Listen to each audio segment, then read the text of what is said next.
else were invited. I was over there also to sort of say thank you to people who'd supported me during last year and my cancer problems and all of that. And there must have been about 100 people there altogether. Bob, it was fantastic. We had the best time. It was great. And the stories, you were playing up in the gallery, weren't you? We were minstrels for the evening. Yes. And did a fantastic set of oldies, and then your own songs, of course. And then at one point, as I say, Dennis climbed the rickety staircase up to the gallery. He gave about 1,000,000%, Bob. It was inspiring to watch him. He just went for it. And he showed us all up. So it was a 9-10 minute version. Yeah. The R&B slowed down version. It was great. And my memory of it is because we all gathered and the room was absolutely packed. But it was Johnny Walker standing at the back of the crowd there, swaying from side to side with a lighter going, you know, a la Madison Square Garden. It was fantastic. What memories. Brilliant.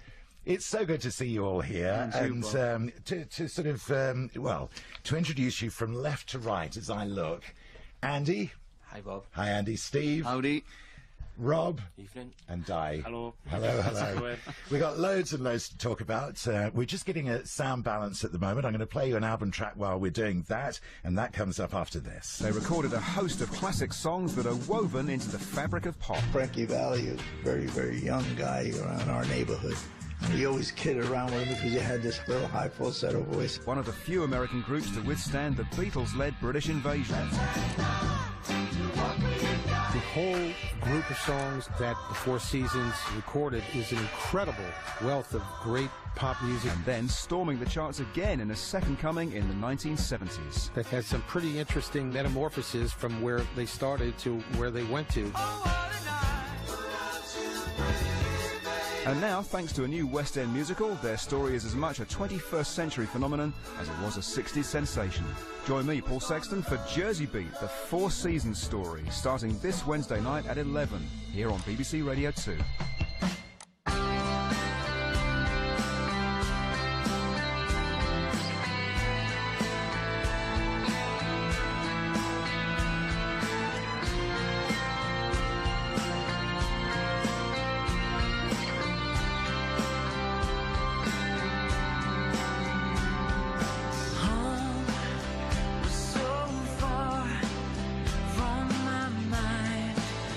As I lose my way.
And at the aforementioned party at Aninia's house, the band gave me a way in advance copy of Town Beyond the Trees, which is the new album from the Stories. That track, It's All We Really Need.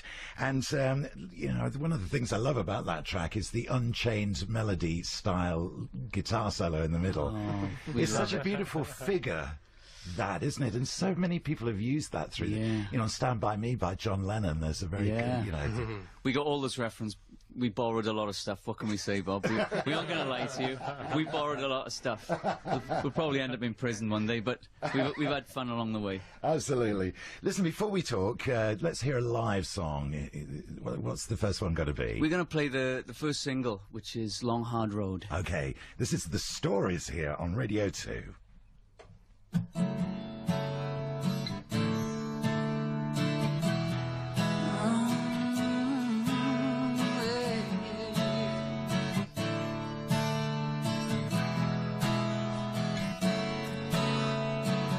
I'm tired of hiding the scars, always trying to be somebody. Before you run out of life, run to me. We'll go down to the waves, need to lay ourselves wide open, just beyond the horizon. You will see down the long road. Caught up in the madness, I could only stand and stare as the whole wide world came crashing in on you. The only thing I can offer, if needed, I'll be there. If only to try and make some sense of what to do. Baby, it's a long, hard road that leads to the coast. Maybe it's a long, hard road, but we'll get by. Take the time, look within you. Take time to reflect and see. The deeper you go to find, the more you won't believe. Some people search for the answers, some never see them coming. Some never realize what they leave behind. Baby, it's a long, hard road that leads to the coast. Maybe it's a long, hard road, but we'll get by. We'll get by. Oh, baby, we'll get by. Yeah, yeah. Oh, oh, oh. Hey.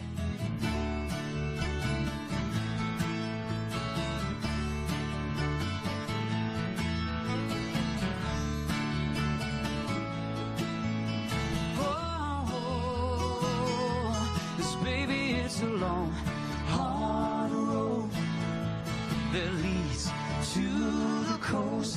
Maybe it's a long, hard road, but we'll get by.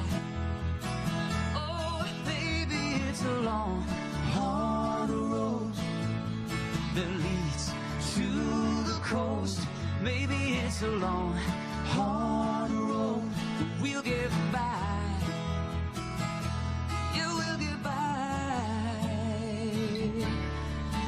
Baby, we'll get by.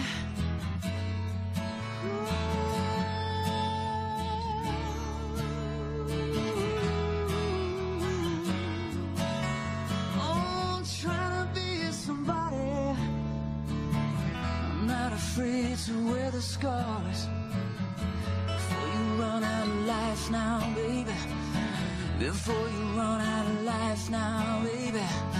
Before you run out of life now, baby. Oh, before you run out of life.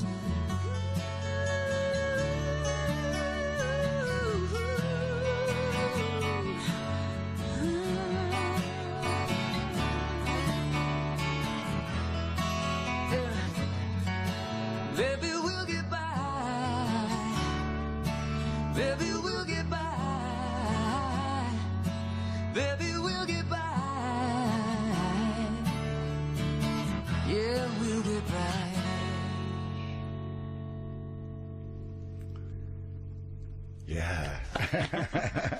The Stories here on Radio 2. That's Long Hard Road. And it was so fortuitous, the timing of everything, and seeing you at the time that you just got the early pressings of the album, because I then went on to Drive Time, and I played that several times on Drive, to incredible reaction. I don't know what it was like at your end, It was but at amazing. our end, it was amazing. It was amazing, Bob, and thanks again for, you know, supporting us and so many other bands. It means such a lot, you know, it makes such a difference as well. So Well, this is going to be the new single. that Long Hard Road will be the new single. When is it actually coming out? 23rd of March, the same day as the album. But Right. I think from the 10th of March you can get it, you can download it from iTunes and places like that. So Okay. Because it 31st of March, sorry. it's been a real journey, hasn't it? I mean, since we first met, I mean, to recap just for a moment, I got hold of a copy of your first album, which was recorded, wasn't it, quite close to where my dad was Yes. born. I then discover, That's right. because you're not far from Pontardawe. No, it was recorded in a little place called Glencorrwg, which is just literally over the hill in another valley to Pontardawe, and we recorded it ourselves. Di and Rob, you know, Di's a bit of a techno dude, and he knows things. He's got a bunch of vintage gear, so we recorded the first album ourselves, and you know, yourself picked it up, which is great, and we had some great reactions. And Yeah, I started playing it. Johnny Walker Johnny did. started which is playing great. it, and but we weren't the only person, you know, to whom you came to their attention. I mean, Elton John, That's right. then also became a very big fan. That's right. And I mean, how did Elton actually get to hear you? We're still unclear of about how he actually got the record, but he got it. You know, he's a big music lover, and he likes to discover new bands, and he's, you know, gets hundreds of CDs a week and listens to them all. Well, he heard our record and called me at home, which was incredible. You know, I get a call from John, our manager. He said, "Stay in the house because Elton's going to ring." There was lots of swearing and kerfuffling, thinking, you know, this must be a wind-up. And he said, "Stay in the house." 10 minutes later, Elton calls and says, "I think the album's brilliant, and it reminds me of how I used to make records back in the day," which, you know, and I love the songs. And to hear something from such a legend as Elton was brilliant, you know. Well, he knows. I think he knows a Doesn't bit he? about writing songs. I He's mean, written a few. If Elton says it's a good song, it's a good song. Oh, we couldn't believe it, Bob. And as you say, you know, Elton is such a kind of, well, he's a great music collector, Yes, isn't he? He's a yes. student of music. Yes. I mean, you know, I think he's got one of the biggest record collections in the world, along with Phil Swear. That's right, you yeah, know, we just two been of hearing them about vie, that. I think, who's got the, you know, the most records. And Elton distributes them round the world. I mean, he's got a big chunk of his collection, or did have anyway, in Los Angeles. Yeah. And there was a story I heard about, you walk into the main sort of hallway of his house in LA, and there's one of the old-fashioned jukeboxes ahead of you with stacks of singles in it. You know, I mean, he's been collecting right through the years. So Elton called you and invited you onto his tour. That's right. Now, when was this? Last summer? Last summer and Yeah. the summer And the before. summer before. That's right. And it was great when we got there. The band all came and introduced themselves, you know, Nigel and everybody in the band came, who've been with him for years, and said, "Hey, we've been listening to your record," because he played it every show when he was in Las Vegas for months, you know. So everybody in the band could get a vibe of what was going on. And to hear that alone was just mind-blowing. And then we went on tour with him. And then he loved it so much, he invited us back. And we've got another date with him in Swansea, our hometown, this June. He's invited us on that, which Yes. is, you know, Yes. so incredible. So here we are then, Steve. You know, everything's building and building. Everything looks so good. You know, Yes. you're then signed to Korova. That's right. You know, a subsidiary of the Warner Brothers label, and it looks like Warner Brothers are going to put sort of big backing behind you. So at this moment, you must have felt we've got the world in our hands here. That's right. That's right. And then something strange happened. You know, Warner record companies are in a state of uncertainty and things are changing, everything. And we were actually recording our next album at Real World, you know, Peter Gabriel's place, and we were down there recording, and Nick Stewart, God love him, he came down and listened to it and said, "This sounds great." And we hadn't even finished recording when we found out that the label was going to be dissolved and taken away, and so we didn't know what was going on at all at that point. And you know, having had all this great exposure and Elton support and people like yourself and Johnny playing us, we thought, right, we are right on the verge of something, and then it all just disappeared. So we didn't know where we were. But Steve, this wasn't the first time this has happened to you in your career. No, Di, in fact. Di and myself were signed to Sony, both at the same time, but at different deals years ago. And I came so close with the solo deal, really close, and they'd spent a lot of money. Sony, I can't even begin to tell you how much they spent, but it was a lot of money. And they released the first single, didn't chart as high as they'd expected it to with all this big fanfare, and I got dropped. And it was a very difficult time. My mum died at the same time. It was and at that point it's like, well, do you carry on making music? Do you, what should I go and do? I didn't know what to do. And Rob was in my solo band, so we just started writing songs, and Andy and Di were working together, so we just thought, you know, we'll get together and write. And it's that belief in music and belief in songs, good songs, that carried us through. We got together and wrote loads of songs very quickly, and you know, it just still carrying on. That's the thing, isn't it? It's what you do. Exactly. So in a sense, okay, I mean, it's very important in many ways to sell records, be successful and all of that, but you would be doing it anyway, irrespective of how many albums you're selling at any given time. What you're wanting to do is to get into a studio, get on a stage and make music. Yes, and we want to write songs, and we want to write good songs, and we want to write simple songs and take them and play them for people. You know, we've had so much pleasure over the years listening to music, watching TV, and we just want to try and emulate our heroes and just do it. We get setbacks, but you can, because of the internet now, you can get music out to people very simply. And that is a... Well, that's right. I mean, we'll continue the story and into the second album in a moment or two, but we must have another song. Okay. What are you going to play? We're going to play a song that you've been featuring as one of your jingles, Bob. Thanks very much. And it features Rob on lead vocals, and it's Be By Your Side.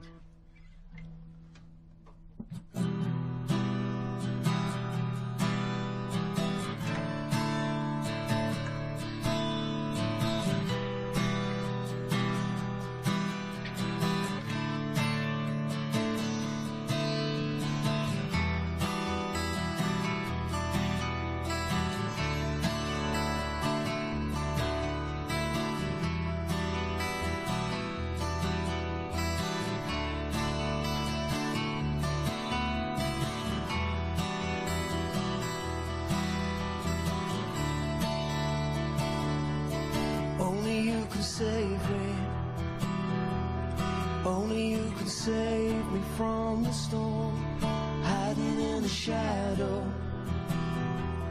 hiding from the sun for being born, jealous fascination, when I hear you lock the bedroom door, together in a vision, here you come passing through these walls, and I'll be by your side, and I'll be by your side, be by your side, and I'll be.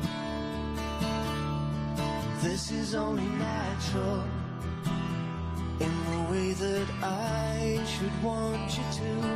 This mutual attraction, written in the blood that's passing through, and I'll be by your side, and I'll be by your side, be by your side, and I'll be, and I'll be by your side, and I'll be by your side. Side, and I'll be, yeah.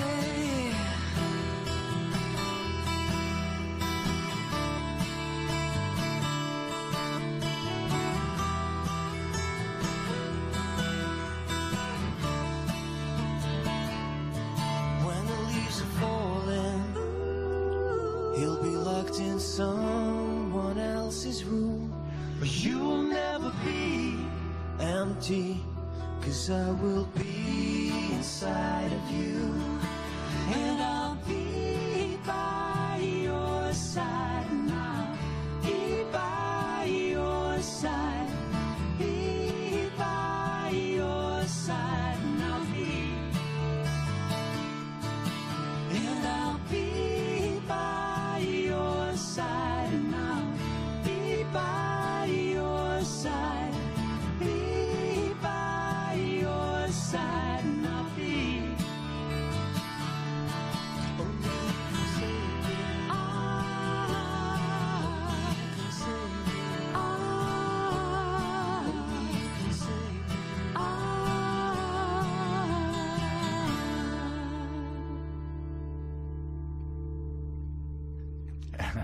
You sure you got the lyrics right? Yeah, I was going to start with 88 to 91.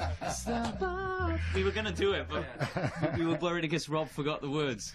Be by your side. It's the Stories here in the studio with us on the Bob Harris Show, and I was with Tift Merritt in this very studio only a few days ago, putting in the Canna session that's going to go out on Bob Harris Country when her album comes out here on the 14th of April, and we were talking through Tiff's career. I mean, it must be about the 4th or 5th session that she's done for my various projects. She's wonderful, but the one moment where she got sad and it really, she stopped and didn't really, was when I asked her about getting dropped by Lost Highway, because there she was. The Tambourine album was, I think it was up for 3 Grammys year before last. She was up for Americana Awards and everything. That album, apart from being a just wonderful album, was a successful album. Yeah. It carried with it a lot of kudos and everything else. And yet, she got dropped by the label for some unaccountable reason. She's fine now. She's signed with Fantasy, the house that Creedence built. Yeah, so everything's yeah, worked out all right for her.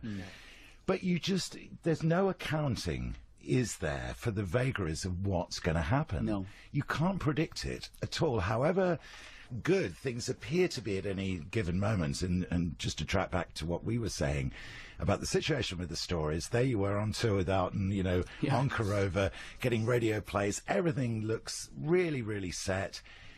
And then Corova just bites the dust, and you're left. How are you left? How did you feel at that moment? We felt very obviously gutted and sad, and for Nick Stewart as well, who built this label back up. And Nick Stewart is an old stalwart of the industry and an instigator of good music, as we've talked about before. So he built this label up, and I think people upstairs were giving him the squeeze, and so. But we didn't know where we were going to be with the album. We just recorded this great album with John Kelly, somebody who we admire and love, at Real World Studios. Had a great 6 weeks of just really indulging ourselves and making what we think is a good album. And the next thing, it's gone. We didn't know if we were going to lose the album. But in fairness to Nick, he went and got the album for us. So we own the album, which is almost unheard of, actually given the masters. So there was a silver lining. And it's like anything. We just got to keep on doing it, because there are other avenues and there are other ways to get music out there. We just picked ourselves up, dusted ourselves off, and just said, well, Bob loves us, we're all right. And that's what happened.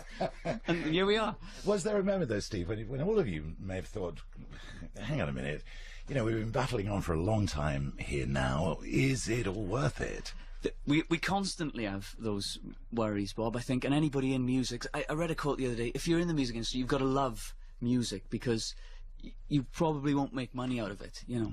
We could all be doing plenty of other things, and the irony is we could be in a covers band earning more money than we are playing our own music. That's the strange kind of thing that's happened to music, I think. However, and also in your case, Steve, having appeared in musicals, yes. and presumably that avenue would also be open for, I guess, do you get offers of parts yes. regularly? Yes. So that must be something of a temptation as well. It's a big temptation, Bob, and, I could certainly do with the cash, but but my heart and what I love is, the music you play in your show, and that really gets me going, and that's why we put this band together because I got into music to write songs, and I know Di and Rob and Andy did, and in fact the other boys in the band, Alan Bry, we all got in music to write our own songs and to kind of express ourselves. But I think you've just got to keep on going and keep on trying to make music, and as I said, with the internet and the MySpace generation that we're in, and this Facebook and all these social networking sites, there is definitely an opportunity to get out there and play, and people want to see live music still. They really want to see live music, and we've done so many gigs, from the sublime to the ridiculous, from literally playing in a toilet in a Ginglock in London. That was my 60th. No, Bob, I've name dropped so much about that. Well, I gotta name drop this one. It was because it was his 60th birthday. It had to be 60s dress, so we all made a big effort, and I kind of went as Robert Plant with leather trousers, and I went to the bar to get a Guinness, and Robert Plant was at the bar getting a Guinness, and then he said, good singing, and I thought, well, that's what it's about, having an accolade like that from the master. Well, the lineup that evening was an illustration of independent minded artist, wasn't it? Because Martin Joseph played that night, Brian Houston, Brilliant. Thea Gilmore. I've got a Amazing. Thea track set up for in a few minutes' time. That's a great record. But I've got massive respect for Robert Plant, because Robert is an independent. You know, he's still curious. He's still got an open mind. He still explores music. I mean, look at who would ever expected the combination of him and Alison Krauss. What a great record that is. The Raising Sand album is one of the great albums of the 21st century. Yeah. And, you know, so Robert, he doesn't kind of need to be out there exploring, but he constantly is. And I think that's a wonderful thing. And to see him up on stage with a guitar, playing a guitar as well, which is How good unusual, was he as well? with you backing him and Brian on harmonica, that was a magic moment. It really, really was. We have bored so many people senseless with that, Bob, let me tell you, over the last couple of years. It was amazing evening. Fantastic. Play another song for us now. Well, this is going to be the title of the album, Bob, and there's a little story to it. Excuse the pun. The song was written. We read a story a few years back, and it was one of the first songs that we wrote together about a guy who was on death row, and he was writing a letter to his unborn son, and it affected us in a big way. And since writing the song, a few years down the line, some of us have become dads, and it kind of has become a song about us speaking to our fathers, and you know, they've made some mistakes themselves, and they haven't done the right things always. So it's kind of become that. And when we play it live, it goes into this, funnily enough, a kind of a Zeppelin-esque sort of place where we try to really dig in and get into the music, and people are very affected by it. So this is called Town Beyond the Trees.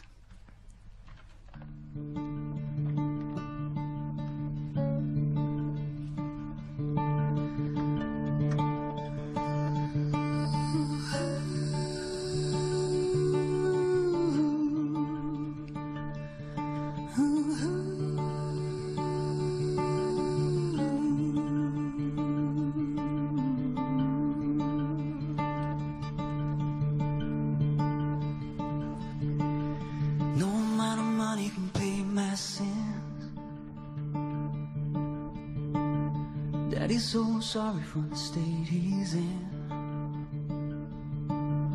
There's a heavy price for the hurt I've caused. Daddy's gone away from the ones he loved.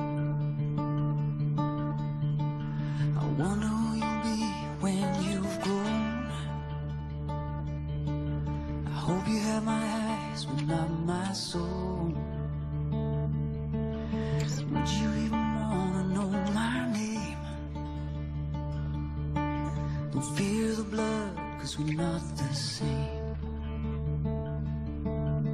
I can't hold you, God, I'm on my knees.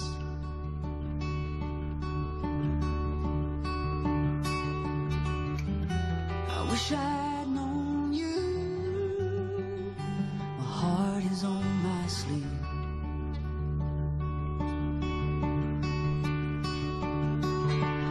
I close my eyes when the nights are still. There's a time to die, time's to kill. If you're listening, God, I forgot to pray for the 1,000 demons standing in my way. I can't hold you in the town beyond the tree.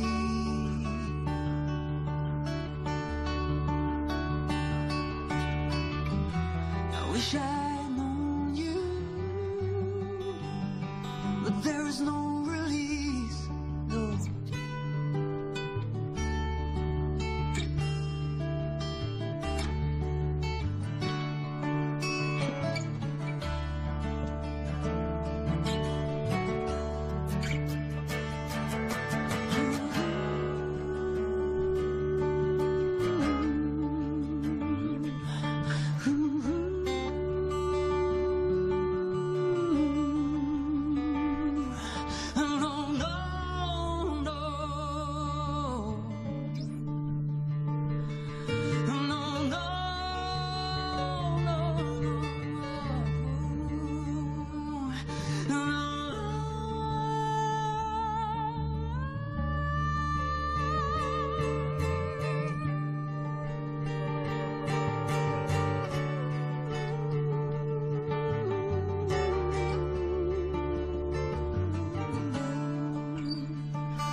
Look after your mama when I'm gone. You gotta play straight, gotta be strong. God is shining on my soul. Please don't judge me when I'm gone. Gone, gone, gone, gone. I will see you when you reach the other side.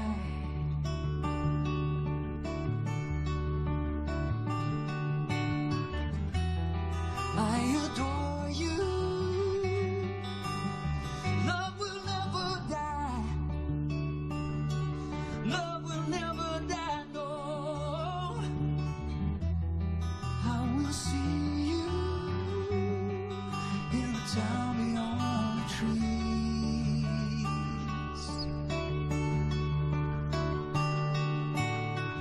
There's light in the distance.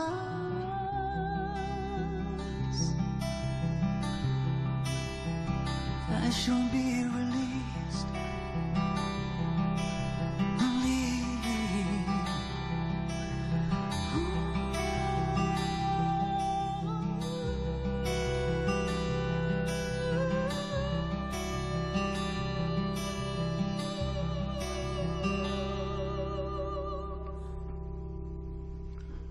Beautiful. The Stories.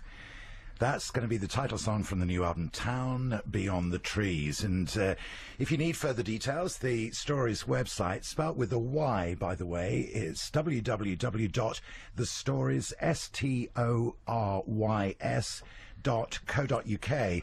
And you brought this album back into, you know, your own label again. That's haven't right. you? So this is going to be out on the Hall recording label. Very excited about that, Bob. Yeah, and one of the other, I mean, it's amazing, isn't it, how things do turn round, because this coming week is the premiere of The Bank Job. Now, this is a film in which you feature. That's right. And you played at the premiere. We did indeed. It was amazing. This came about by playing live in a place in London called The Bedford, run by a great guy called Tony Moore. And we played lots and lots of times at this place, and a girl saw us and then got to work for Roger Donaldson, who's the director of The Bank Job. Loved the music, played it to Roger, and he called us and said, "We love it." And then he saw a picture of us and said, "You look like a 70s looking band, come and be in the film." So we're actually in the film playing our songs, kind of back in the 70s. It's a strange art meets, you know. Yeah. It's a very strange thing. So that's going out into 300 cinemas next week. Yes. It actually premieres on the 28th of February, and then future gigs for The Stories, 6th of March at the Soho Review Bar, the 18th of March at the 100 Club, very famous venue in Oxford Street, and then with Elton, 29th of June at the Liberty Stadium in Swansea. Thanks so much for being here tonight. Thank you, Bob. Just brilliant, brilliant. And